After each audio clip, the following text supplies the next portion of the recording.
Thank you all for all that you've already shared. Oh my goodness, I feel so lifted just by the songs. And also what a great idea that you all had this time yesterday, maybe in the garden, uh, out in nature. I did too, actually. I spent the day with a 6-year-old exploring Zilker Garden and all these displays of fairies that they put out there in the summer. And it was so hot out there. We said, let's get there early before it gets too hot, but it was already hot. But to see this little 6-year-old, skipping and jumping and just in such joy to just witness everything that she was witnessing and finding a surprise here and finding a surprise there. And she'd never been there. And at first, she had a bunch of questions. She went, where are we going? What are we going to do? Are we going to do this? Are we going to do that? And I kept just saying, just wait. We're going to go. We're going to see what we're going to see. We're going to find what we're going to find. And it was just so beautiful to witness her in that setting. And then as the day ended, of course, came to terms with some of the things that are going on in the world stage. And that was something that came, into my awareness and it troubled my heart. And then I thought, wow, I'm supposed to speak at the church tomorrow, and I don't know what I'm going to say. I really don't know what I'm going to say. What do you say under the circumstances and where we are? And so what I did is I just knew that I was going to know what I was going to say. And so I rested on that. I didn't go try to find something. I didn't try to create something. I wasn't trying to be in my doing. I did my meditation. I spent time in the quiet. Uh, I let myself feel all the feels I was feeling, and and then just really felt this sense that I would be guided. And so then I thought, well, maybe what I'll do is I'll just, you know, speak from the daily word. And so I pulled it up, and lo and behold, the daily word is on guidance, and which Barbara already read to you all. And so this is what told me just go to sleep. And in the morning, you'll know what you're going to speak about. And so when I woke up in the morning, uh, the the thought that came to me was, all is of God. God is. And actually, it was a song also that came to me, was is one power, one power. I don't know if y'all know that song. It's by Niman. He's a minister in Houston, and he wrote this beautiful song, one power, one power, one power, one presence, one presence. And I said, okay, that's it. That's the truth, right? The ultimate truth that I am going to share on. And it's beautiful because, again, it's our first principle. God is the source and creator of all. There are no other enduring powers, and God is good and present everywhere. This God, this goodness. So that's the truth. And I was feeling a little out of alignment to that truth. And that's why I was having uh, concern or this feeling of maybe what we would call fear of some kind. I don't like to name it too much because I want to give it too much power, where the truth is that. But what it made me think about was, okay, what is ours to do? What is mine to do? And is to remember that God is in all places and that it is one power, which is our first principle. And anything that gets me out of that alignment is really having to do with me uh, trying to judge something as not good, right? And that can be, we do this all the time. We see something and we decide. We make a decision that's coming from our mental faculty, from our human perspective, and we're going to say something is good and something is not good. Again, I'm not saying you don't have that. You have discernment. You're always going to use discernment, but we're going to lift this up. We're going to talk about this in a spiritual way, about spirituality. Because if we don't bring our spirituality into in what we do in the world, then we're still in that duality. We're still in separation. So those of us who struggle with that, as I speak, as I share, you're going to have this voice that's going to be telling you, yeah, but it's going to be doing all of that. That's okay. Just love it, because what we're going to do is what's ours to do is to bless it all. That's what is ours to do, is to bless it all. So here's a piece. It really is impossible to bless and judge at the same time. You're either going to judge and you want to say, I want to hold my judgment. No, I'm going to say it's not good. I'm going to say it's bad. And I'm going to hang on to that and it's mine. You can do that. It's certainly your free will to do that. Or we can do what we're being called to do, which is a higher calling, and that is to bless, which sometimes feels impossible when we're in our judgment, right? So here we are. So I'll bring you a little teaching from the guides from Paul Selig, and one of the teachings they teach is what we put in darkness calls us to the darkness. What we put in darkness, which is our judgment of something, calls us to the darkness. We have to be there in order to have that experience. And another way they say it is, what damns you back. What you damns you back. Okay. So you think about that as a teaching. You've heard it many different ways. You reap what you sow, karma. But what you damns you back is the way the guides teach this through Paul Selig. And what you blesses you back. So what's ours to do? What's ours to do? Well, you all came here, you signed up for Unity. You signed up for Unity teachings, you came to listen, you tuned in, you drove there, whatever. You're looking for something. And what you're looking for is that higher perspective of your life, because you're being called to that higher place. And so you're out looking for it. You're showing up. And so this is what you're showing up for. You're showing up to what's mine to do. So we have chosen, we have said, we choose to bring light. That's what we choose, to bring light. And so the work of the light bringer is to bless. That is the work of the light bringer. If you're judging or damning, then you're not doing the work of the light bringer. It is something and you can do that, but the effect is different. So I want to focus us on that. What does it mean to bless? So, and how do we do that when, we're feeling very righteous in our judgment, and we have many reasons for what we believe, and we can put together a PowerPoint and prove our point, and that's possible, but that's not what we're here for. We're here to be lifted, to see with the eyes of the Christ. And I really encourage you to go back and look at those lyrics that we sang earlier today, because the message is in there too. It's calling us to this place. And so there's a beautiful book that I've been reading that I purchased. It's called 365 Blessings to Heal Myself and the World. And it says, really living one's spirituality in everyday life.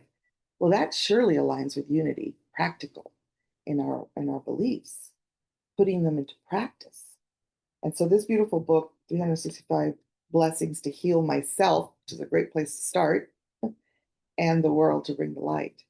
So in the book, it says, to bless means to wish unconditionally, total, unrestricted good for others and events from the deepest chamber of your heart.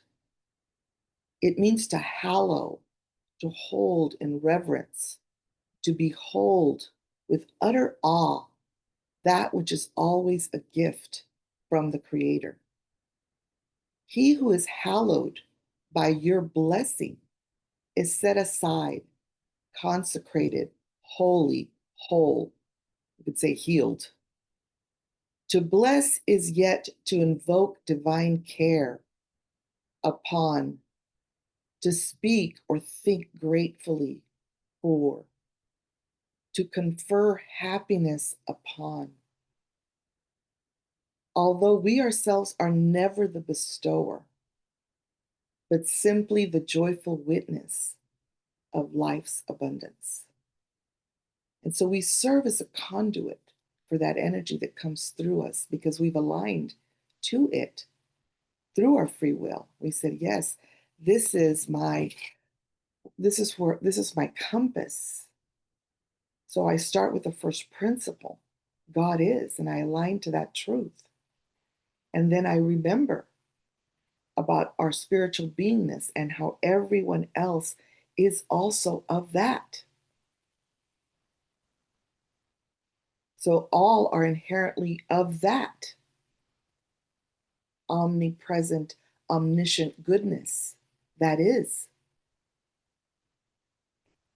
And so then what we're experiencing is us either aligning with that or aligning with judgment, moving out of the way. So that's what causes the experience we're having. And then using our tools of affirmative prayer is how we call it in Unity, but it's also blessing, blessing, blessing, blessing, and finding ways to bless. Now, the guides in the Book of Mastery teach God is in all places. Okay. So we're the ones who decide where it's not. So that's called the denial of the divine. We say yes here, but not there. That's us. That's not God. God says it's everywhere. It is of everything. It is one power, one presence. That was what I woke up with. Remember this one. So I'm just kind of unpacking it here to the best of my ability. So they give a little bit of a metaphor, about how the sun is always shining, but we don't always see it. Well, in our case, we like to say, this is a perspective. In Texas, me at the park yesterday, that wasn't a positive. The clouds were like, well, I was really looking forward to the clouds because they would block off the sun a little bit, and I had a little nicer experience. But it's funny how we've decided sometimes, some days we just decide it was a bad cloudy day, we put in the judgment there, even though we know the truth. The truth is that all of these things are necessary. The clouds are necessary. The sun is necessary. It's all necessary. The rain is necessary. But we judge it in our experience at the time. And we decide that for whatever reason, it's a bad thing. But it's not a bad thing. We've decided that. But what needs to change, according to the guides, is our relationship to this, how we see ourselves in relationship to whatever it is that we're judging. The clouds, or the damming of the cloud, or the damming of the sun, or the damming of the rain, or whatever the heck we want to be damming in the moment, whatever form it appears in, we decided that it cannot be of God. And it's only because it's something we don't like about it. So that's when we talk about righteousness and self-righteousness. We realize, we're a lot in our righteousness about a lot of things, not really knowing the bigger picture. But when we align to our spiritual side, to that part of us that's trying to live this life of ours on earth incarnated as us, then we're very clear that we're getting the right guidance. And in this process, we're getting our benefit, which is our growth. So without this growth, we all require this growth. We might, it's going to come from whatever showed up. The cloud, the storm, the rain, the sun, and knowing that all of that is just an idea. And if we don't have the experience of it and can't align for it, then we're just kind of in love with the idea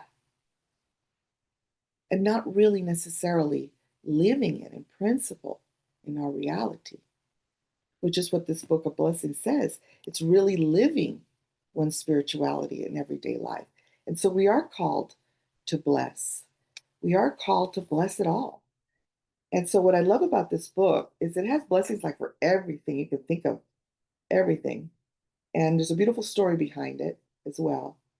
But I've decided I was going to share with you all one of the blessings, which is the blessing on page 225, which is a blessing for my positive impact on life, which is me choosing to be a conduit of spirit to be a worker of light amongst and amidst all that I see before me. And that's a choice.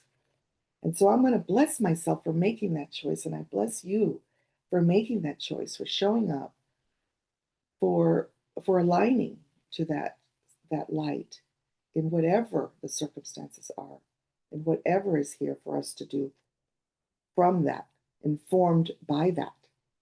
So this is the blessing for my positive impact on life. It says, we are collectively realizing more and more clearly that our every thought, word, or deed has an impact somewhere in the world. So you think about all that we've been kind of condemning in our own minds, we may not be saying it out loud or posting it on Facebook or whatever, but we know our hearts. And it is my deeply held belief that every single sincere blessing, prayer, or meditation, if impelled by love and a clear intent and practiced with perseverance, has an impact, however modest. This is so encouraging, especially in the rather wild world we live in, because so many people don't believe they can have any significant impact on events. If ever you believe they are too small to make any significant impact on the world, remember the statement attributed to the Dalai Lama. He said, if you think you are too small to make a difference, try sleeping with a mosquito.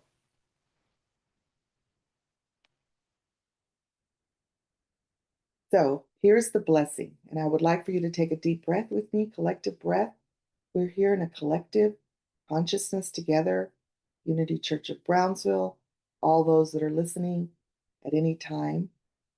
So we take this collective breath of humanity together and we remember to bless.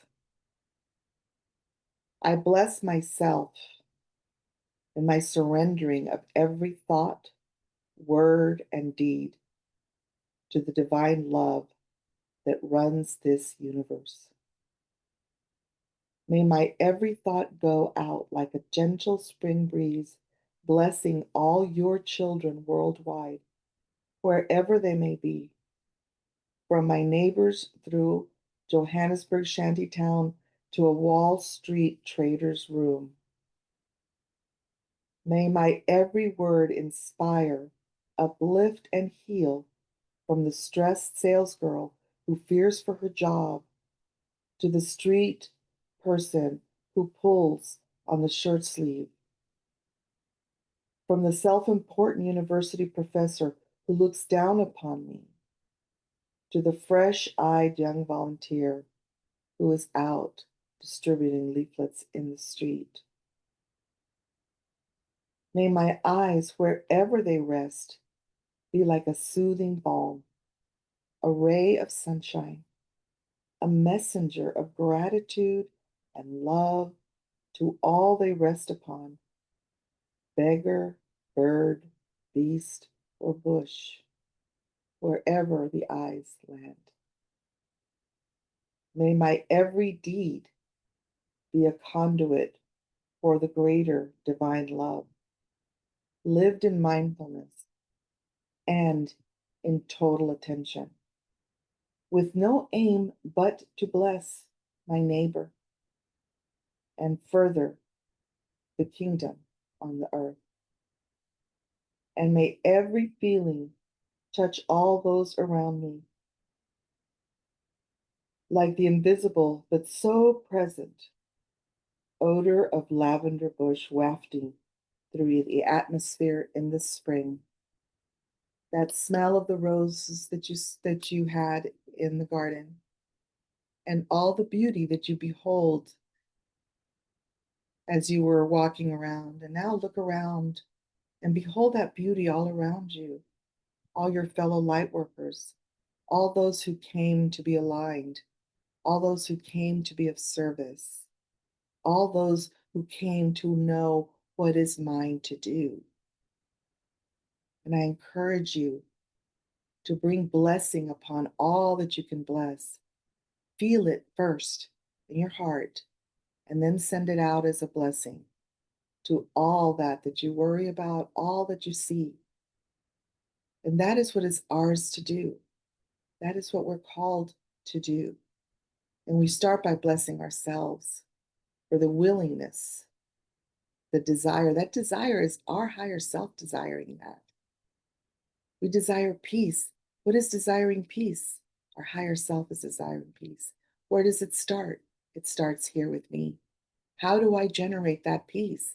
By looking out and finding that good that is all there in blessing and in that divine spark. So let's take a deep breath in as we receive this in our hearts and take it out into the world. Thank you.